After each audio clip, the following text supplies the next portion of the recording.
Last January in 2024, I emptied my savings account and invested it all. Now I'm up 40% and I'm going to show you guys exactly how I did it. Hello everybody, this is your young advisor here, and today I'll be making investing less scary and more approachable. Here are the basics of investing. Stocks are the best way to beat inflation with your money and get higher returns, but at the same time can give you even lower returns than you anticipated. So doing research is very critical when it comes to picking stocks. Today we'll be talking about mutual funds, which is a group of stocks already picked out for you, so research is very minimal in this case. Real quick before we get into this video, I am not licensed yet, and this is not investment advice. I'm just telling you guys how I managed to make my money move in the stock market, and hopefully you guys can take some information out of this. Now that that's out the way, let me tell you a little bit about mutual funds. Like I said before, mutual funds are a portfolio of stock that are already hand selected by dozens of professional analysts. They get paid to do this and they know what they're doing. So they're doing most of the research for us, and they believe when they put it in the portfolio that it is meant to perform well.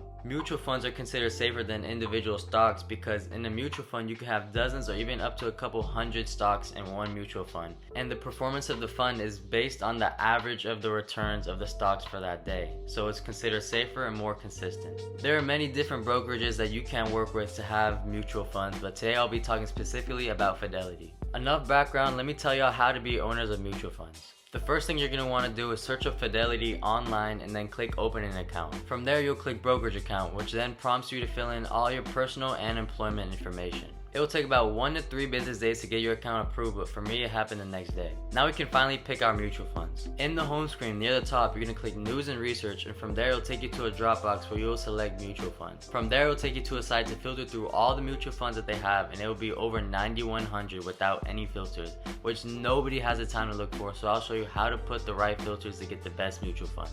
You're going to start off by clicking Fidelity Funds, which only shows you mutual funds that Fidelity owns, so you can avoid paying the commission from a different brokerage such as a Charles Schwab mutual fund. And then second, you're going to click active management, which means analysts are constantly updating the portfolio with new stocks based on trends and ratings. Third, you're going to click 4 stars for a Morningstar rating, which rates it based on the performance and expense ratio, so 4 stars or better is ideal. And then lastly, you'll click average returns and average expense ratio, which will show you the average or better for both of those categories. With all of those filters attached, you'll bring the total from 9,100 all the way down to 72 mutual funds that you can pick. Now, picking a mutual fund is really up to you and how you feel on the market and their future performances. For example, last year I picked 2 mutual funds. One was about semiconductors, which is technology such as Nvidia, and the second one was about blue chip companies such as Apple and Microsoft. Picking on any of the options will show you 2 main things: the past performance and the top 10 holdings of the mutual fund. Knowing the mutual fund holdings are very important because it shows you what companies specifically they are investing in and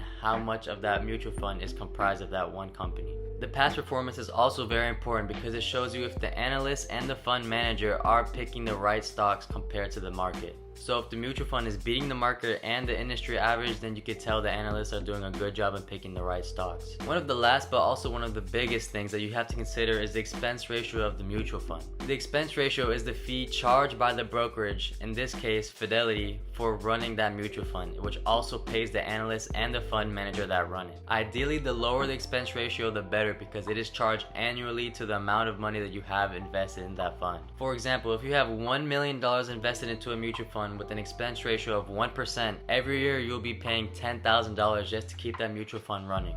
But for the average investor, we do not have $1 million to spend, so having about $10,000 to invest will only charge you about $50 to $100 based on the expense ratio, which is really not that bad. After going through the list and picking the mutual fund that you want to invest in, you're going to have to link your bank accounts to your Fidelity account. After linking those accounts, you can transfer the money from your bank to Fidelity, which will take about 1 business day to settle, and then with that money you can buy the mutual funds, which will take another business day to have full ownership of. I do want to say that if you're not comfortable with the idea of having consistent returns or paying the expense ratio, you can go into the top 10 holdings list and then pick those individual stocks to invest in. The analysts already selected those stocks and they know they're going to do well, so if you want individual stocks with even higher returns, invest in those stocks individually. Now, after finally buying the mutual funds, the hardest thing to do is just to wait. When I first bought my mutual funds, I was driving myself crazy by checking the numbers every single day and seeing how much I lost or gained.